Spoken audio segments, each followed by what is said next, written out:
I swear to you, the most important thing to do at 6:40 almost in the evening is drink a cup of coffee, but that's where we're at. So as I'm going through these rules, of course, I had that discussion about needing to gin up some special things about pontoons and construction time, crossing the river, destroying the bridge, fording the river. And as a matter of fact, I decided that yes, when fording a river, infantry treats it as 3 squares for 150 yards wide, cavalry is 4, and artillery is 5. And similar circumstances with even crossing the pontoon, because I figured that horses, knowing what I know about horses since I broke my leg last year riding a horse, horses can be cantankerous, have a mind of their own, and it might take a little while to get them across a 150-yard wide pontoon bridge with no guardrails. Horses don't like to do strange things if they haven't been desensitized to it. And so consequently, I went ahead and added in how long it takes to cross. So basically, to cross a pontoon bridge of 150 yards, we're going to treat it as though crossing 3 squares for cavalry and artillery, and 2 squares if you're infantry, standards, CNC, general staff officers, where you're able to make the crossing without having to worry about other horses and heavy equipment.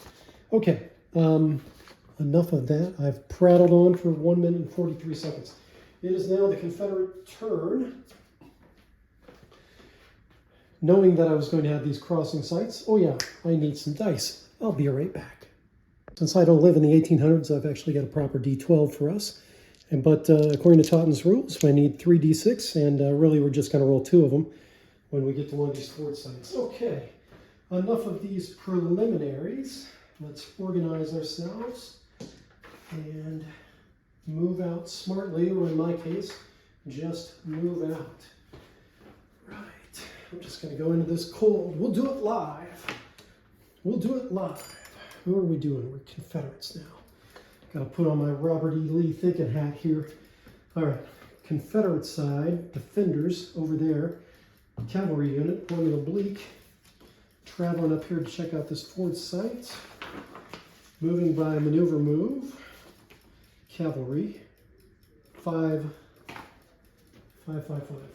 Oh yeah, while I'm moving these guys, I had been noodling about the idea that these artillery units on the Union side are up here potentially out of support, and so I decided, because I need to know what support means for purposes of a detached infantry diversion, or for instances when the artillery is moving forward potentially without support and therefore can be penalized, forfeiture, subject to forfeiture, I think 25-point forfeiture, if it's more than 2 inches in front of the main line, which this guy definitely is. I had to define what support is, and I've come to the conclusion that support, it's a rather long definition. I don't have it in front of me, but basically, if a unit can make a move and reach either of the flanks, or the unit is capable of providing basically fire coverage for the squares in front of the unit to be supported, that counts as support. And of course there are some caveats in there because I've got my lawyer hat on. Okay, here we go. 5 on the oblique. 1, 2, 3, 4, 5, right? Or is it 7? Cavalry, 7 direct, 5 oblique. So 5, he is not going to get there. Ah, good grief. Well, it's the thought that counts, right? Come on, Rebs, get your shit together here. Come on, Johnny. Johnny, get your gun. 5 inches. These guys made it to the ford site and are about to provide my first intelligence report using this new table. All right, so fording a river. Got this nifty little table to figure out passable or impassable, and if passable, by whom. And I'm going to roll 1d6 here. Pretty important roll. That ford site is a number 4, which is 4 foot deep and gentle current. So infantry and cavalry can ford that site. That's an important intelligence report. And since there is nothing about messengers or anything like that getting back to the commander-in-chief, we'll just assume that he'll get that information soon. But the cavalry has done its job, and now it can withdraw back somewhere where it can actually do some good. Where would that be? Well, the orders for cavalry, if you recall, are to screen the entire riverbank. This guy has reported back that he's already sent a messenger. Hey, this crossing site is actually fordable. We're going to stick here and see what develops. These guys are covering here. I think. Should they make a crossing? And check out the Union dispositions. If I take off my fudge, we've only got 5 minutes to do this stuff, folks. I'll stop pontificating. I don't think it's wise to make a crossing. He was told to patrol on this side of the riverbank, but he will stick here for the remainder of this turn. All right, let's get the rest of these guys rolling here. Movement.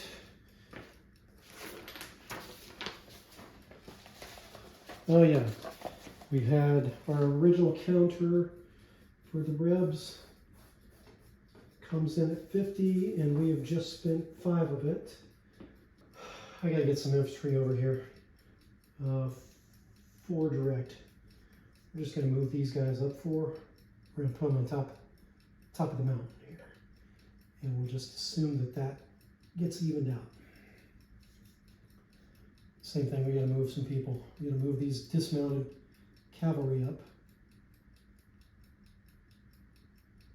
Because we know we might have to oppose things here. And we're gonna move these guys up because they are gonna come into the middle of the line next turn, potentially. So 4, 4, and 4, that's 12 points. So that takes us up to 17. That leaves us 23 to get rid of in 5 minutes. These guys have not got an intelligence report back. But I think it wouldn't hurt if they start making their way to the right directly here. If you recall, making these kinds of wheeling moves don't really count. I probably should have taken from the middle of the unit. Why don't I do that? Why don't I do that? That'll be more honest. Move them up about here.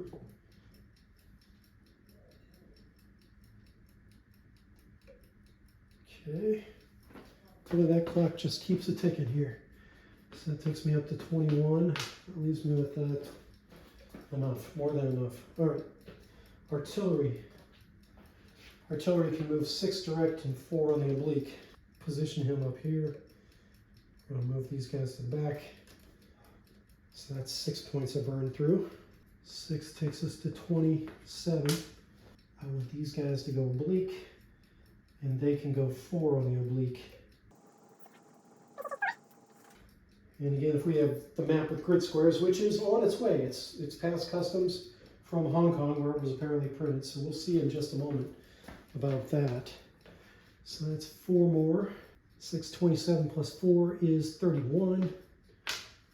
I'm going to move them up 5. Takes me to 36.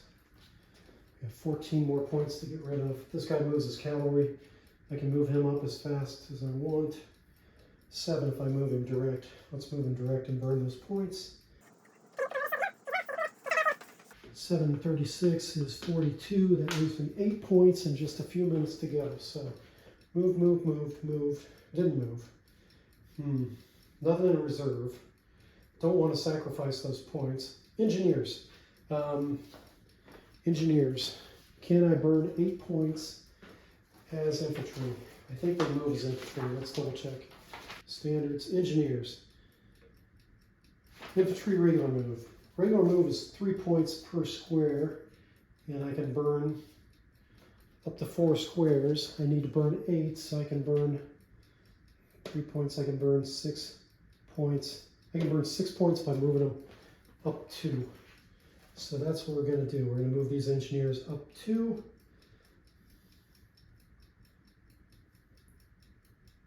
And everybody fall down. You know what? We'll do a reverse move of 1, which is not in the face of the enemy. Shoot. We will do These guys are just going to march up and down the road, I think. They'll march up and down the road and burn up. It's kind of cheating, isn't it? It's really cheating. Sideways move. I got to decide as a referee what I would do. Okay, so I've consulted the two rules that might be applicable. So a regular infantry move backwards, which is what he was attempting to do when the time ran out, is 6 points per square. So I think I am going to allow him to burn 6 points on that, taking him to 48, leaving him 2 in the IOU bucket. And here we go. We're going to just jump right into it on the Union side. Here is your 50-point counter. Ready, steady, go. Good luck. Hope you have more luck than the Confederates. Need some coffee for this. He needs a scouting report as well. Yep, 7 direct. 7 direct for my boys from the 12th Kentucky Cavalry Regiment. 2 companies worth. All right. Because we've already determined that that is fordable by infantry and cavalry. Moving on, this guy is moving on the oblique. He can move 5. As I said last time, the Confederates, when retreating across the river, did not burn the covered bridge here at Soap Creek up near the millworks. So this is not going to cost the player anything to cross over. We're going to give him 5 squares of maneuver points. So that takes us up to 12. Okay. And these guys, because they have so much to get on the board, kind of need to conserve their energy. Now, this guy is out of support. I definitely cannot move him without being subject to a forfeiture at this point. But if I move these infantry guys up, which I can, and they can pass through and over a square occupied by a friendly, if I'm remembering the rules correctly.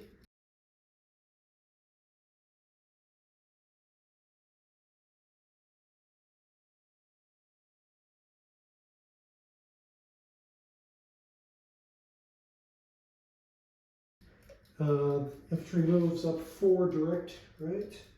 Infantry 4 direct. Einstein die 4 would move him somewhere here. Wow, look, I'm rhyming in 2 different languages. That's what coffee, the power of coffee, kids. Do not underestimate the power of coffee. All right, and now he's definitely supporting that artillery. So this is my 16th Illinois Cavalry Regiment. Let's move these guys up the board. 4. 1, 2, 3, 4. This is part of my 12th Kentucky Infantry Regiment, 3 bases worth. It's a whole regiment I wanted to get on the board last turn. So there's 4. So what are we up to? 12 and 8. That's 12 and 8 is 20. 20 off of 50 leaves us with 30 left.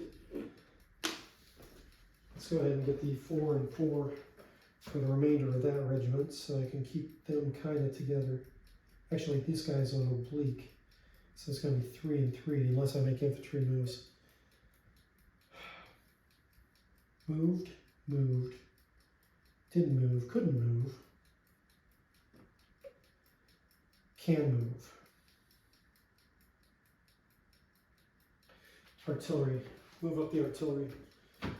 Artillery can move direct 6. Move direct 6. Get out of the way too early.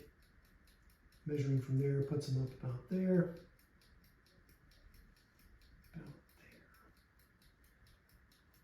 there. That time pressure really just keeps at it, doesn't it? So there's 6. So 6 off of that. Yeah. Just pick these up and move them to about here. And again, they're on the road here, straddling it. So it's 3 points. 3 points off of that leaves me at 21. Cut cross country at this point. Move up 6, which takes them kind of straddling the crossroads. And then that leaves the artillery he'll be within support range of these guys, so I can move him up. Artillery can move up 6. Infantry can only move up 4. Dang it. All right, I'm going to move this guy up 4. Move this guy up 4. I'm going to back off these infantry 2. He's still supported well enough, I think. 24 3. So I don't think I counted those infantry guys yet. So it's going to be 4 and 4. So it's going to be 8 more points off of this. That leaves me with 13, and that leaves me with just a few minutes to think about this. And what's the big deal if I forfeit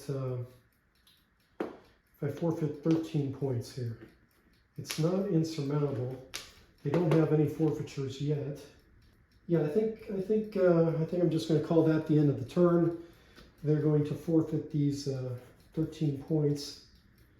This could bite me in the butt sometime. But that is going to drain them down to 0. And I'm going to call that done for turn number 4. Thank you for tuning in, and we will find out. We're getting close. We're getting close to getting those 5 units in contact, which is what we want. Pretty snappy game. I like the pace of it.